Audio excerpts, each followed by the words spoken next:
Con su autorización, señor presidente, compañeras y compañeros del movimiento estudiantil de 1968, bienvenidos, compañeras y compañeros diputados. El día de hoy, 2 de octubre de 2018, Día Internacional de la No Violencia, aniversario del natalicio de Mahatma Gandhi, conmemoramos los 50 años de uno de los sucesos más ominosos de nuestra historia: la masacre perpetrada por el Estado mexicano contra el movimiento estudiantil de 1968 en la Plaza de las Tres Culturas en Tlatelolco. Y sí, como le dijo aquí mi compañero Jesús Martín del Campo, se trató de un crimen de Estado. Ese día, la mañana del 2 de octubre de 1968, en la prensa nacional apareció un desplegado que señalaba: México entero con Díaz Ordaz, quien días antes había amenazado al movimiento estudiantil. Cito: no queremos vernos en el caso de tomar medidas que no deseamos, pero que tomaremos si es necesario. Hasta donde estemos obligados a llegar, llegaremos. Y cumplió la sentencia. Para su gobierno existía una conjura comunista, un plan internacional de subversión concebido en La Habana y en Praga, en el que participaban mexicanas y mexicanos de organizaciones políticas de izquierda como el Movimiento de Liberación Nacional o el Partido Comunista Mexicano, entre otras. La crisis inició el 23 de julio, cuando tras un enfrentamiento entre alumnos de la Escuela Isaac Ochoa Terena y de la Vocacional 5 en la Ciudadela, el cuerpo de granaderos reprimió brutalmente a los estudiantes. Violencia que se escaló el 26 de julio al confluir la marcha de los estudiantes contra la represión de que fueron objeto, con la manifestación de apoyo a la Revolución Cubana, cuando la policía arremetió brutalmente contra ambas marchas, realizando las primeras detenciones de dirigentes políticos, sociales y de estudiantes en nuestro país. Al día siguiente, el 27 de julio, Luis Echeverría, entonces secretario de Gobernación, y Alfonso de Corona del Rosal, regente del Departamento del Distrito Federal, atribuyeron los hechos a agitadores de ideología comunista que se proponían desprestigiar a México aprovechando la cercanía de los Juegos Olímpicos. El gobierno no entendía que el movimiento estudiantil canalizaba la asfixia impuesta por un régimen autoritario que en las últimas décadas, al cobijo de un crecimiento económico sostenido y una falsa estabilidad política, impedía cualquier espacio de participación política al margen del aparato de control del Estado.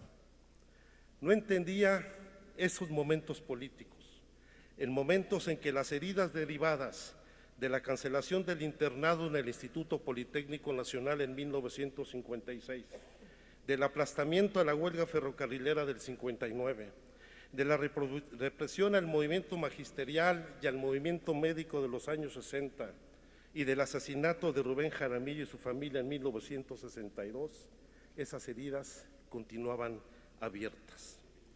El 13 de septiembre se realizó la Marcha del Silencio y se demandó el diálogo público, y aun y cuando el 14 de septiembre el Consejo Nacional de Huelga recibió un comunicado oficial del gobierno federal señalando que aceptaba el diálogo, la noche del día 18 el Ejército tomó Ciudad Universitaria y posteriormente el casco de Santo Tomás. La represión aumentó y se generalizó en todo el país. La mañana del 2 de octubre se celebró el encuentro entre los emisarios del gobierno federal y una representación de los estudiantes. El gobierno no aceptaba el diálogo público y ante la eventualidad de romper las pláticas, aceptaron consultar la propuesta con Díaz Ordaz. La respuesta del sátrapa fue contundente: la matanza en Tlatelolco. El 3 de octubre, la prensa oficial, con la honrosa distinción del periódico Excelsior de entonces, publicaba a 8 columnas: recio combate al dispersar el ejército, un mitin de huelguistas. Tlatelolco, campo de batalla. Durante varias horas, terroristas y soldados sostuvieron un recio combate. Falso. Por eso, a 50 años de estos sucesos, vale la pena destacar algunos de los aspectos del contexto en que se desarrolló el movimiento estudiantil. Primero, tenemos que asumir que este movimiento tuvo un carácter nacional, que no se circunscribió a la Ciudad de México, a la Universidad Nacional, al Instituto Politécnico Nacional o a la Escuela Nacional de Agricultura de Chapingo, sino que involucró otras instituciones de educación superior, como la Escuela Nacional de Antropología, la Universidad de Guadalajara, o la Escuela Nacional de Antropología, o la Escuela Hermanos Escobar, y que también involucró a universidades privadas como la Universidad Iberoamericana y la Universidad del Valle de México. Tampoco se trató solo de un movimiento estrictamente estudiantil. La movilización de los jóvenes del 68 permitió articular la inconformidad contra un régimen esmerado en sofocar cualquier tipo de oposición, sumando las demandas de libertad de presos políticos, democracia y libertad sindical, reparto de la tierra y las demandas de un creciente movimiento urbano en demanda de vivienda en momentos en que el país había dejado de ser predominantemente rural. Este movimiento representó además la confluencia de jóvenes de todo el mundo, quienes en medio de la Guerra Fría dieron lugar a movimientos por la paz, a movimientos por poner fin a la guerra de Vietnam y al colonialismo y en defensa de la Revolución Cubana. Pero de manera especial, este movimiento fue la rebelión de los jóvenes contra una sociedad autoritaria, contra la familia patriarcal, contra el despotismo en las escuelas y en las iglesias, una ruptura contra el orden establecido y la emergencia de una nueva cultura que buscaba libertades, en búsqueda de la paz, del amor libre, del feminismo, de la protección de la naturaleza, así como el surgimiento de nuevas formas de expresión artística. El rock en la música, proscrito por el gobierno y condenado por la Iglesia, que consideraban que se trataba de música diabólica. En la literatura, con el movimiento de la onda, en el teatro, al desnudo y en la pintura abstracta. Una ruptura contra un modelo que exaltaba el individualismo y el consumismo para buscar una nueva sociedad y edificar al hombre y a la mujer nuevos. Seamos realistas, alcancemos lo imposible, demandaban los jóvenes. La represión sofocó al movimiento. Los Juegos Olímpicos se celebraron. Díaz Ordaz asumió la responsabilidad por los sucesos, pero el país había cambiado. Prueba de ello es el resultado electoral del pasado 1 de julio, el cual cimbró las viejas instituciones que durante décadas mantuvieron a la deriva al país en un mar de violencia y corrupción, trayendo consigo aires frescos y de renovación. La opción de cambio que se abre el día de hoy en nuestro país, hay que asumirla. Este triunfo de la izquierda encuentra sus raíces en el movimiento estudiantil de 1968.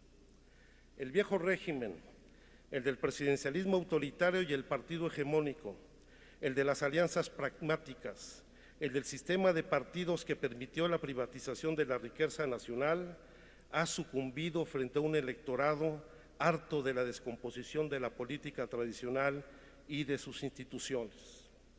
Sin embargo, y pese a los cambios logrados, el pliego petitorio de los estudiantes del 68 tiene una gran vigencia.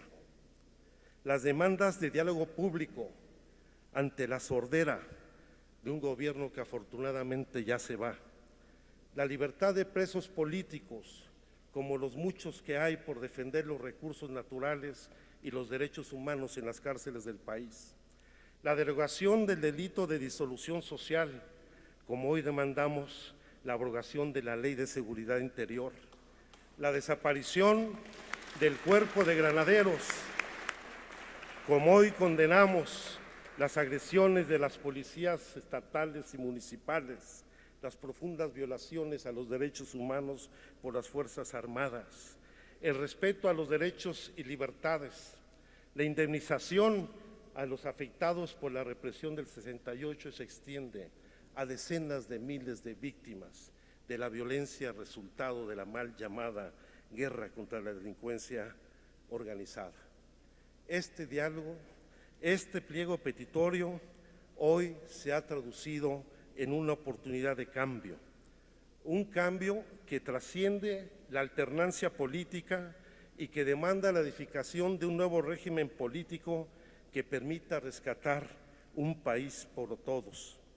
Sin embargo, debemos señalar y reconocer que si bien la izquierda y las fuerzas progresistas ganamos a las elecciones con un amplio y legítimo margen y que se ha construido una nueva mayoría, el viejo régimen sigue vivo. Nos encontramos en un momento en que el viejo régimen no acaba de morir y lo nuevo está por construirse, y que sin lugar a dudas esa construcción de lo nuevo enfrentará muchas resistencias. Por eso no podemos permitirnos olvidar, no podemos permitirnos dejar atrás este pasado ignominioso que no queremos que se repita, y menos aún en este recinto, menos aún en esta tribuna donde aún resuena el susurro del fantasma autoritario.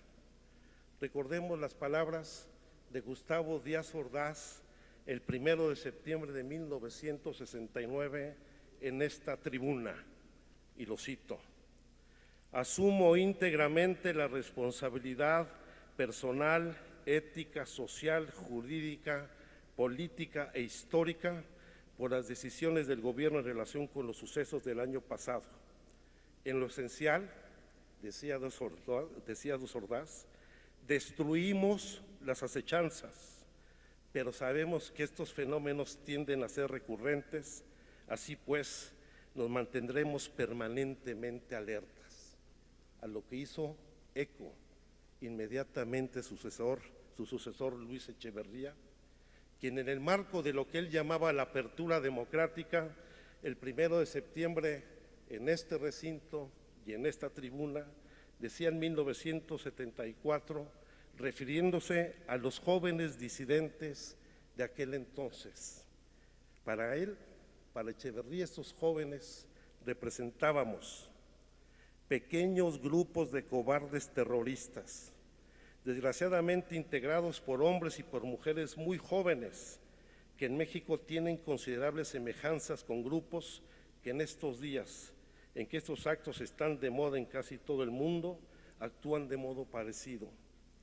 Jóvenes surgidos de hogares generalmente en proceso de disolución, creados en un ambiente de irresponsabilidad familiar, víctimas de la falta de coordinación entre padres y maestros, mayoritariamente niños que fueron de lento aprendizaje, adolescentes con un mayor grado de inadaptación en la generalidad, con inclinación precoz al uso de estupefacientes en sus grupos, con una notable propensión a la promiscuidad sexual y con un alto grado de homosexualidad masculina y femenina, víctimas de la violencia que ven muchos programas de televisión. Eso éramos los jóvenes para Luis Echeverría y para este régimen que hoy sucumbe en 1974. Sin embargo, pese a su miopía, el país cambió profundamente. Y me vienen las frases de muchos compañeros del 68. Me viene a la memoria las palabras de Raúl Álvarez Garín, refiriéndose al 2 de octubre en la Plaza de las Tres Culturas, cuando decía: ese día volvimos a nacer y supimos cómo íbamos a morir. Moriríamos luchando. Así lo hizo él.